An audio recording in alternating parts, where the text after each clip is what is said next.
Monkey business! Hello Year 11.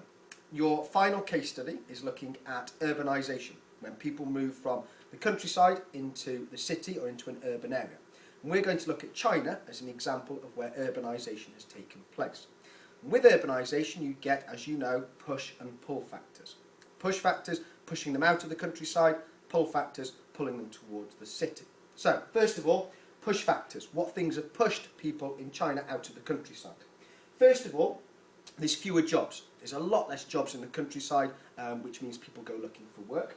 150 million people were unemployed in 2004 in the countryside, which is obviously a huge number. Lower wages and higher poverty. There's more poor people in the countryside because they're earning less money. And also not enough services. There's not enough bus services, there's not enough hospitals, not enough schools to cater for the people there. Mr. Swallow? Yes, Sydney? That's an amazing amount of people. 150 million people unemployed. Boys and girls, that's twice as many people that live in the UK. You're quite right. You are getting excitable, Sydney, so calm down a little bit though, okay? I know we're quite tired, it's Friday afternoon, but calm down. I love my geography. I'm sure you do. Good.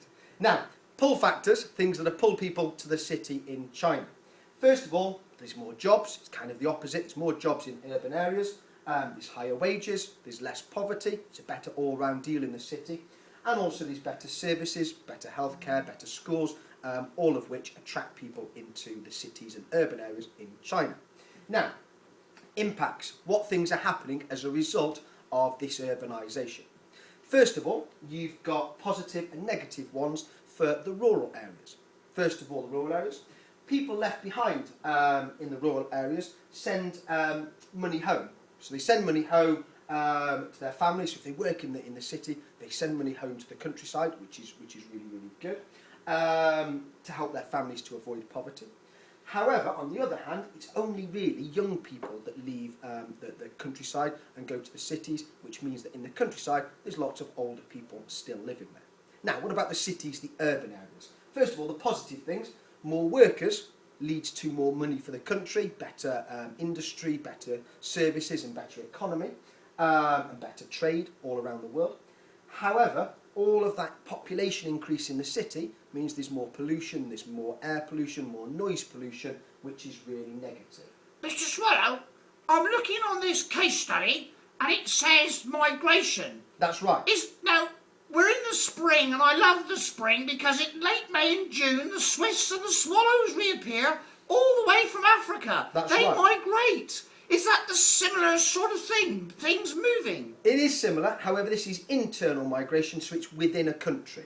Not across country borders, it's within a country, within China. Right. Okay? So, in a sense, internal migration could be when, say, people move from Newcastle to London in search of work in our own country. That's right, Sydney. Yeah, completely right. Good example. Thank you. Okay.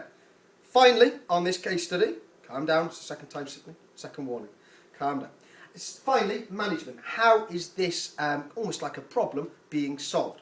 First of all, China's changed its water supply system. And the reason being is so that it can cope with the increased sewage and the kind of treatment that's needed in urban areas. So increased water supply as well. In the rural areas, a pension scheme has been set up to make sure that older people aren't short of money and they have money into their older age as well. Really important stuff. Sydney, okay? Yes. Mr. Swallow. Yeah. How good a geography teacher are you? Okay, I think Sydney, hopefully all right. Shall I give him a question, boys and girls? Yeah? Right, here we go. Where are the Andes? The Andes are in the chain of mountains. They're in South America, Sydney.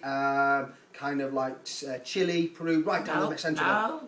They honestly are, Sydney. No, they're not. We've got an atlas here, Sydney. It's in South America. Here, I can show you. So we've got this bit here. This is South America, Sydney. They're right down a different colour, like they're brown and purple. Because there's just let me finish. They're there, Sydney. No, they're not. Okay? They definitely are. The Andes are in South America. No, they're not. The Andes are honestly in South America. No. Do you know where the Andes are? It's South America. Where are the Andes, though, Sydney, then? They're on the end of the Euristes. Right. Sydney. Fifth card, okay? No, one of them. So we'll take the bottom bit off. Oh my God, and we'll go and get Mrs. Wilkes, okay? No, Wilkesy. Mrs. Wilkes. No, Hello, Mrs. Wilkes. Don't tell me it's Sydney again. Sydney again. Honest, Mrs. Wilkes.